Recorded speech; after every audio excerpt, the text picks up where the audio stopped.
dans les terres enneigées de la Gaspésie que tout a commencé. Je m'appelle Adrien Villain et j'ai alors 20 ans quand je pars étudier un semestre complet au Québec. C'est mon premier grand voyage que j'effectue seul et ma timidité est un petit handicap, mais j'arrive néanmoins à creuser ma place. Parmi tous les étudiants québécois et français présents, il y a une fille qui a un rêve commun avec le mien, mais ça, il m'est impossible de le savoir. Néanmoins, alors que rien en apparence ne semble nous lier, le hasard des conversations de groupe va nous amener un petit conflit. Qui a donc réalisé le film District 9 ? Ça je le sais, c'est Neil Blomkamp, mais cette fille est quasiment sûre que Peter Jackson en est l'auteur. Elle clame être une grande fan du Seigneur des Anneaux et donc de connaître la filmographie de ce monsieur. Non seulement elle affectionne tout comme moi cette trilogie, mais aussi elle n'abandonne pas aussi facilement quand elle est persuadée d'avoir raison. Elle se bat jusqu'au bout pour défendre son opinion, une têtue quoi, tout comme moi. Cette simple question placée là dans notre conversation groupée devient alors un défi, un challenge. Elle reste convaincue jusqu'à la fin et on en vient alors à parier une bouteille de Dr Pepper, un soda qu'on adorait et qui est introuvable en France. Quand une tierce personne vérifie sur internet et nous annonce que Neil Blomkamp est le réalisateur, elle s'avoue vaincue mais toujours le sourire aux lèvres, sans mauvaise foi. Elle me donne une tape sur l'épaule et me propose de l'accompagner jusqu'au distributeur chercher cette fameuse bouteille. On se présente, elle s'appelle Floriane Caillot, elle est une grande fan du Seigneur des Anneaux et elle a un plan qu'elle compte exécuter dans les prochaines années. Celui d'aller en Nouvelle-Zélande, les terres du milieu. Je lui avoue que c'est également l'un de mes rêves. Et quand je l'écoute parler de ce fameux visa qui permettrait d'y aller une année entière, quand elle me dit qu'il serait possible de travailler là-bas pour avoir l'argent nécessaire de continuer le voyage, et quand j'entends sa conviction, je me rends compte que j'ai tort que cela ne soit qu'un rêve, mais que ça pourrait être bel et bien un projet. Les 6 mois passent sans que l'on se parle véritablement plus.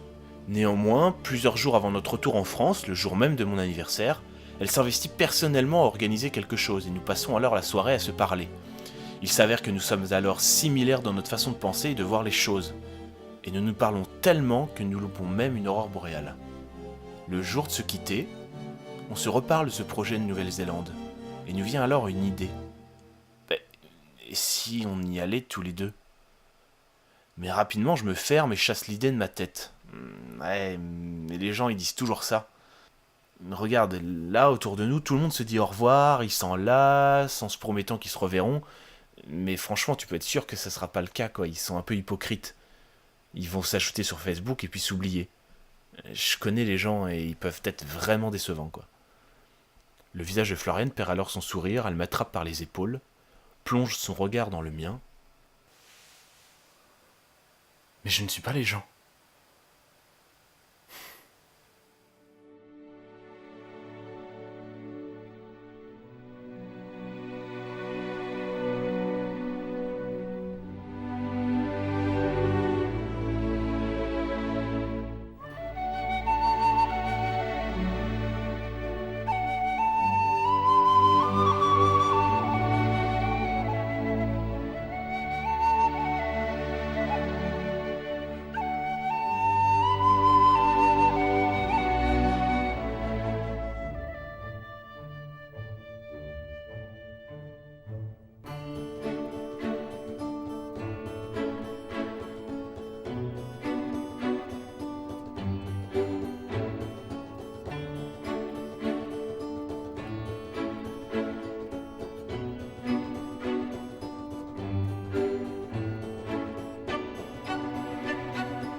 Donc voilà, en septembre 2015, je suis parti en Nouvelle-Zélande avec Floriane, et cette série de vidéos, elle va s'arrêter sur bien sûr les lieux que j'ai visités, mais également les rencontres que j'ai fait, les différences de culture que j'ai pu rencontrer, mais également elle va s'arrêter sur le mode de vie que j'avais, qui a été bien différent de ce à quoi je pouvais m'imaginer.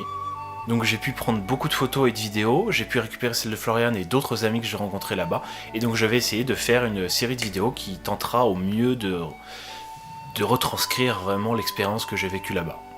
Je vais essayer. Du coup on se retrouve bientôt pour l'épisode 1. Salut!